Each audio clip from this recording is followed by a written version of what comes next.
PGTRB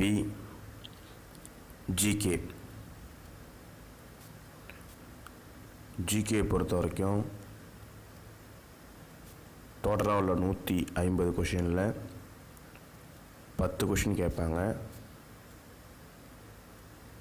அந்த 10 கொஷினும் எந்தெந்த டாப்பிக்கில் கேட்பாங்க அப்படின்ட்டு சிலபஸ் கொடுத்துருக்குறாங்க.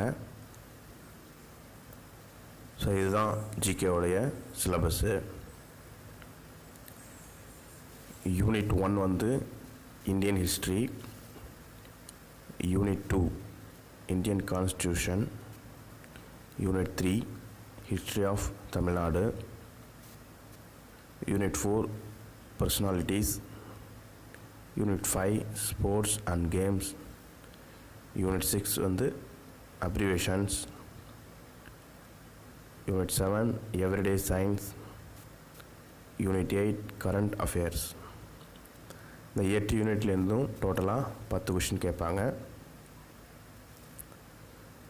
ப்ரீவியஸ் இயரில் கேட்ட கொஷின்ஸில் நீங்கள் ஒரு தடவை ரிவைஸ் பண்ணிங்கன்னா அதுலேருந்து ஏதாவது கொஷின்ஸ் கேட்குறதுக்கு வாய்ப்பு உண்டு. இப்போ நம்ம இந்த வீடியோவில் 2013-14 நடைபெற்ற பிஜிடிஆர்பி எக்ஸாமில் கேட்ட 10 ஜிகே கொஷின்ஸ் அண்ட் அதனுடைய டீட்டெயில்டு சொல்யூஷனை பற்றி பார்க்கலாம். ஃபர்ஸ்ட் கொஷின், 3வது இந்திய தேசிய காங்கிரஸ் நடைபெற்ற இடம்? டெல்லி, பம்பாய், சென்னை, கல்கத்தா. ஸோ இதுக்கான ஆன்சர் வந்து ஆப்ஷன் சி, சென்னை. இப்போ இந்த கொஷினை சார்ந்து வேறு என்னென்ன கொஷின்ஸ் கேட்பாங்க அப்படிங்கிறதையும் இதோட சேர்த்து நான் சொல்லிடுறேன். ஸோ இந்திய தேசிய காங்கிரஸ் துவங்கப்பட்ட ஆண்டு 1885. அதனுடைய ஃபஸ்ட்டு லீடர், முதல் தலைவர் உமேஷ் சந்திர பானர்ஜி, அதாவது WC பானர்ஜின்னு சொல்லுவாங்க.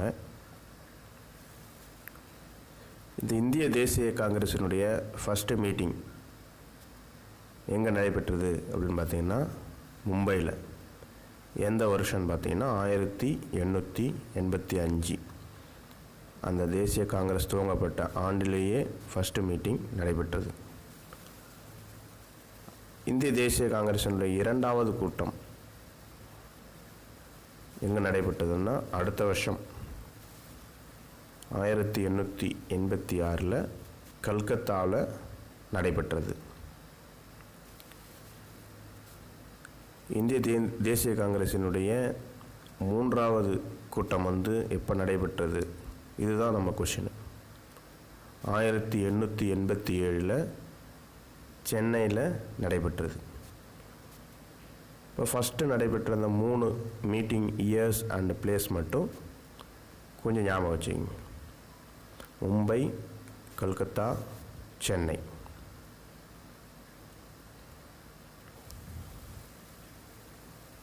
இப்போ நம்ம கொஷினுடைய 2வது கொஷினுக்கு வந்துடுவோம்.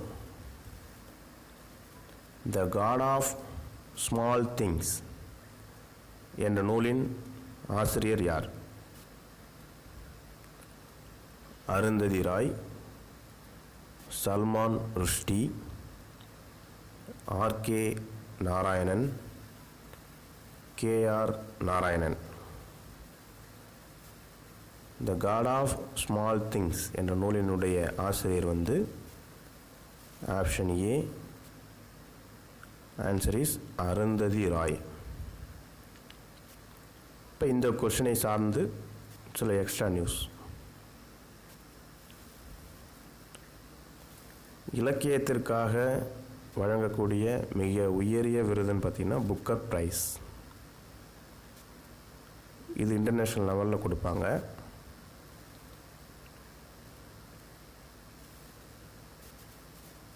இந்தியாவை பொறுத்த வரைக்கும் புக்கர் ப்ரைஸ் வாங்கினவங்களில்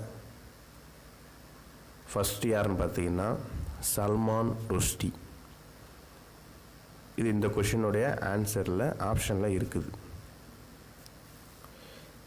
1981 இந்தியாவை சார்ந்த சல்மான் ருஷ்டி என்பவர் புக்கர் ப்ரைஸ் வாங்கியிருக்கிறாரு. எந்த நாவல்ஸ்ன்னு பார்த்தீங்கன்னா மிட்நைட் சில்ட்ரன் என்ற நாவலுக்காக அவர் புக்கர் ப்ரைஸ் வாங்கியிருக்கிறார்.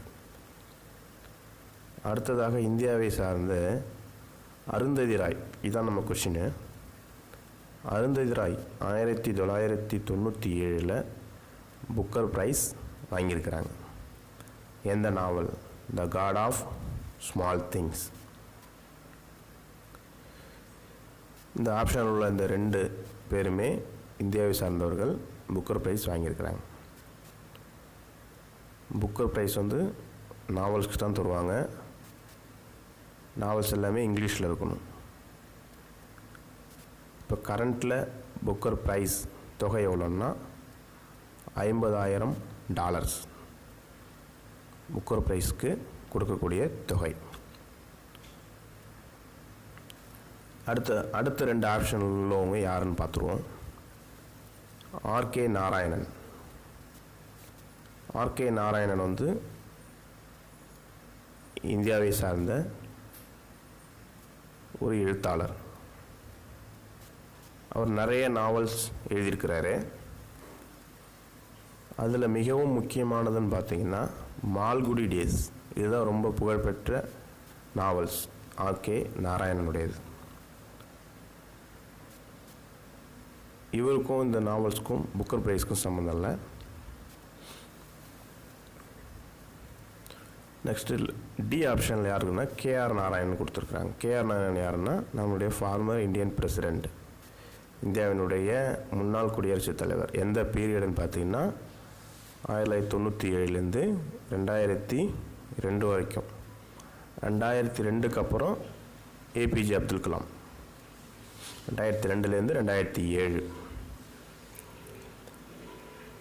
இவர் 1992 97 வரைக்கும் அந்த பீரியடில் வைஸ் பிரசிடெண்ட் ஆஃப் இந்தியா, இந்தியாவினுடைய துணை குடியரசுத் தலைவராக இருந்திருக்கிறாரு. ஸோ அப்போ இந்த தகவல்னால் நீங்கள் கொஞ்சம் தெரிஞ்சுக்கிங்க. Next question. NH7 பின் வருவனவற்றை இணைக்கிறது, அதாவது நேஷ்னல் ஹைவே.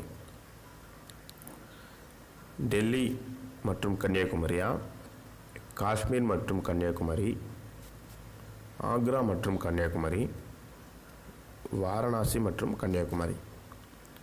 இப்போ நேஷ்னல் ஹைவே 7ங்கிறது எந்த 2 பிளேஸை இணைக்குது அப்படின்னு பார்த்தீங்கன்னா இந்த கொஷினுடைய ஆன்சர் ஆப்ஷன் டியில் இருக்குது. ஆப்ஷன் டி வாரணாசி மற்றும் கன்னியாகுமரி. வாரணாசிங்கிறது காசி. இப்போ இதை சார்ந்த மற்ற என்ன கொஷின்ஸ் கேட்கலாம் அப்படிங்கிறதையும் சொல்லிடுறேன். NH44ங்கிறது என்னென்னா காஷ்மீர்லேருந்து கன்னியாகுமரி வரைக்கும் உள்ள நேஷ்னல் ஹைவே. இதுதான் இந்தியாவினுடைய மிக நீளமான தேசிய நெடுஞ்சாலை. அப்போ இந்த தேசிய நெடுஞ்சாலைக்குள்ளேவே Agra to Kanniyakumari and Delhi to Kanniyakumari அதனுடைய டிஸ்டன்ஸும் இதில் வந்துடும். அப்போ இந்த கொஷினை பொறுத்த வரைக்கும் காசி டு கன்னியாகுமரி, அதாவது வாரணாசியிலேருந்து கன்னியாகுமரி வரைக்கும் பார்த்தீங்கன்னா NH7, அதை ஞாபகம் வச்சுக்கிங்க. நெக்ஸ்ட்டு காஷ்மீர் டு கன்னியாகுமரின்னு பார்த்தீங்கன்னா NH44. இதுதான் இந்தியாவினுடைய மிக நீளமான தேசிய நெடுஞ்சாலை.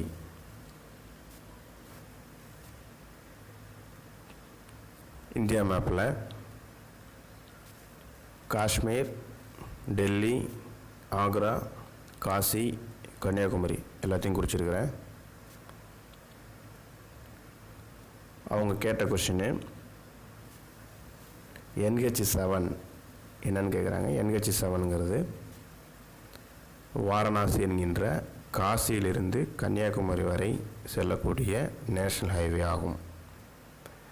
காசிங்கிறது உத்தரப்பிரதேச மாநிலத்தில் உள்ள ஒரு புனித யாத்திரை உள்ள ஒரு இடம்.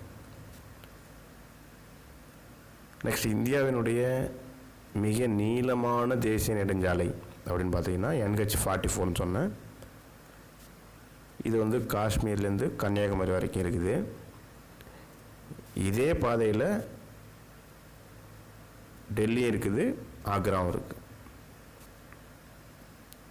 ஸோ அப்போ NH-44ங்கிறது காஷ்மீர் டு கன்னியாகுமரி மிக நீளமான நேஷ்னல் ஹைவே இந்தியாவை பொறுத்த வரைக்கும். அடுத்து NH-7ங்கிறது காசிலேருந்து கன்னியாகுமரி.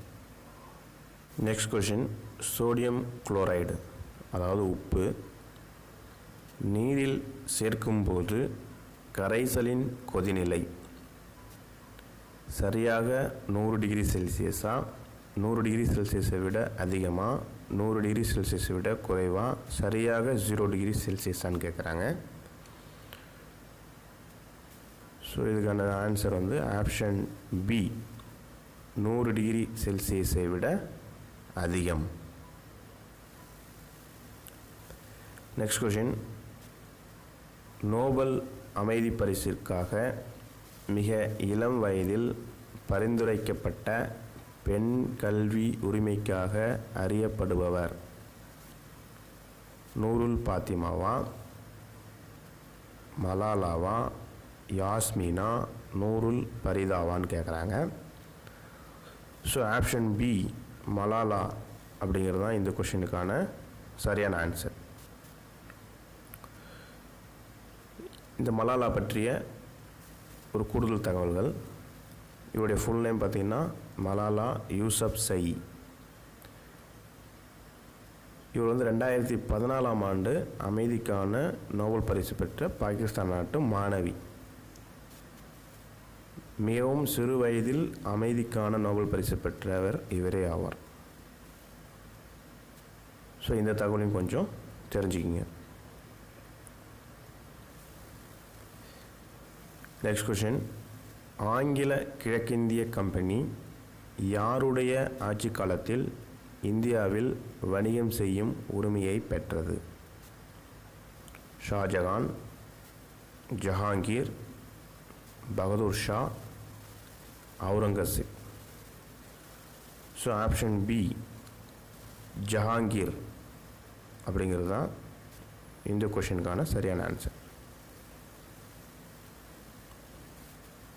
நெக்ஸ்ட்டு, 2013 ஐசிசி சாம்பியன் கோப்பை கிரிக்கெட் தொடரில் தொடர் நாயகன் விருது பெற்றவர் யார்? MS Dhoni, Virat Kohli, Shikhar Dhawan, Ravindra Jadeja. So option C Shikhar Dhawan. ஜிகேல உள்ள 10 கொஷினில் ஒரு கொஷின் கட்டாயம் ஸ்போர்ட்ஸ்லேருந்து கேட்பாங்க. இப்போ ரீசெண்டாக நடந்து முடிஞ்ச ஸ்போர்ட்ஸில் உள்ள நியூஸ் எல்லாத்தையும் படித்து வச்சுக்கிங்க. இந்த கொஷின் வந்து 2013 நடைபெற்ற PGTRB கொஷினுங்கிறதால 2013 ஐசிசி சாம்பியன் கோப்பை கிரிக்கெட் தொடரில் தொடர்நாயகன் விருது பெற்றவர் யாருன்னு கேட்டிருக்கிறாங்க. இப்போ கரண்ட்டில் ஐசிசியில் என்னென்ன கிரிக்கெட் போட்டி நடந்திருக்கு, யார் வின் பண்ணியிருக்காங்க அப்படிங்கிற விஷயத்தை கொஞ்சம் தெரிஞ்சு வச்சுக்கிங்க. இப்போ இதை சார்ந்த கூடுதல் தகவல்கள், ஐசிசி கிரிக்கெட் போட்டியில் ரீசெண்டாக நடந்து முடிந்த 3 ஃபார்மேட்டில், அதாவது 50 ஓவர் வேர்ல்டு கப்பு,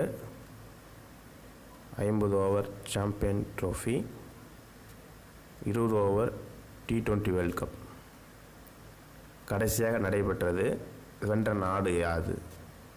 இதை கொஞ்சம் எழுதியிருக்கிறேன், இது கொஞ்சம் பார்த்துக்குங்க. கடைசியாக 50 ஓவர் வேர்ல்டு கப் எப்போ நடந்ததுன்னா 2019. இதை யார் வின் பண்ணாங்கன்னா இங்கிலாந்து தான் வின் பண்ணாங்க. இந்த 50 ஓவர் வேர்ல்டு கப் எங்கே நடந்தது அப்படின்னு பார்த்தீங்கன்னா அதுவும் இங்கிலாந்தில் தான் நடந்தது.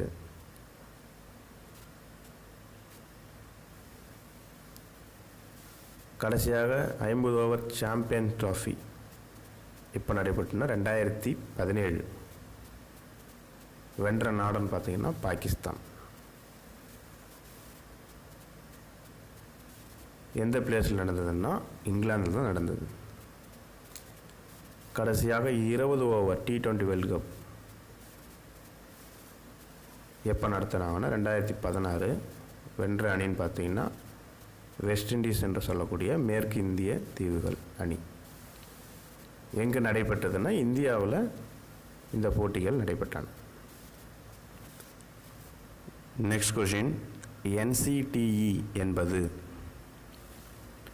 National council for technical education, national centre for teacher education, national council for teacher education, national centre for technical education. So இதுக்கு ஒன்று சரியான விட ஆப்ஷன் சி. NCTEங்கிறது என்னென்னா அதனுடைய abbreviation national council for teacher education. இந்த NCTE எப்போ ஸ்டார்ட் பண்ணாங்க அப்படின்னு பார்த்தீங்கன்னா 1995 ஸ்டார்ட் பண்ணாங்க. இதனுடைய ஹெட் குவார்ட்டர்ஸ், இதனுடைய தலைமையிடம் எங்கே இருக்குன்னா புதுடெல்லி. இது கூடுதல் தகவல்கள், இதையும் கொஞ்சம் தெரிஞ்சுக்கிங்க. 10 கொஷின் ஜிகேல கட்டாயம் ஒரு அப்ரிவேஷன் கொஷின் கேட்பாங்க. நெக்ஸ்ட் கொஷின், ஜம்மு காஷ்மீர் மாநிலத்திற்கு சிறப்பு அந்தஸ்து அளிக்கும் சாசனத்தின் பிரிவு, அதாவது ஆர்டிக்கிள்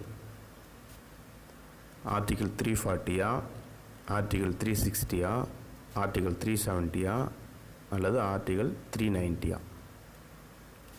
ஸோ ஜம்மு காஷ்மீர்னு சொல்லிட்டாலே ஆர்டிக்கிள் 370. இது ரொம்ப ரொம்ப இம்பார்ட்டண்டான question.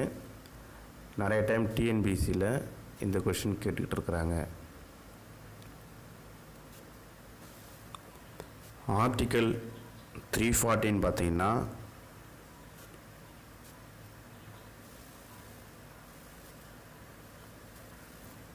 appointment of a commission to investigate the conditions of backward classes அப்படின்னு கொடுத்துருக்குறாங்க.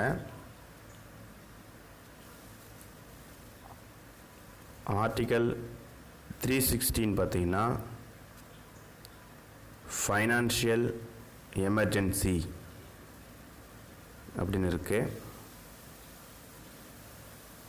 Article 370 special provision of Jammu and Kashmir. கூடுதல் தகவல்களாக ஆர்டிக்கல் 352, 356 அண்ட் 368 இந்த 3 ஆர்டிக்கலையும் படிச்சுக்கிங்க. இது அடிக்கடி டிஎன்பிசியில் கேட்குறாங்க. ஆர்டிக்கல் 352 என்னன்னு பார்த்தீங்கன்னா நேஷ்னல் எமர்ஜென்சி. ஆர்டிக்கல் 356 பார்த்தீங்கன்னா ஸ்டேட் எமர்ஜென்சி.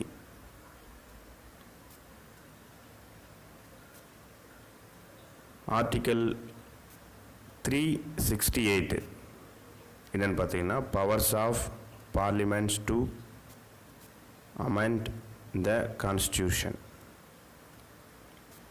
இந்த 3 ஆர்டிக்கல்லையும் கூடுதல் தகவல்களாக படிச்சுக்கங்க. நெக்ஸ்ட் கொஷின், கங்கை கொண்ட சோழன் என அழைக்கப்படுபவர் முதலாம் பராந்தக சோழன், முதலாம் ராஜராஜ சோழன், இரண்டாம் ராஜராஜ சோழன், முதலாம் ராஜேந்திர சோழன். கங்கை கொண்ட சோழன் என அழைக்கப்படுவர்னு பார்த்தீங்கன்னா option D. The answer is முதலாம் ராஜேந்திர சோழன். இவர் முதலாம் ராஜராஜ சோழனுடைய பையன். முதலாம் ராஜராஜ சோழன் தஞ்சாவூரில் பெரிய கோயிலில் கட்டியிருக்கிறாரு. அவருடைய பையன் முதலாம் ராஜேந்திர சோழன் கங்கை கொண்ட சோழபுரம், அரியலூர் டிஸ்ட்ரிக்டில் உள்ள கங்கை கொண்ட சோழபுரத்தில் கோயிலை கட்டியிருக்கிறார். அதனால் அவருக்கு கங்கை கொண்ட சோழன் அப்படின்னு அழைக்கப்படுறார்.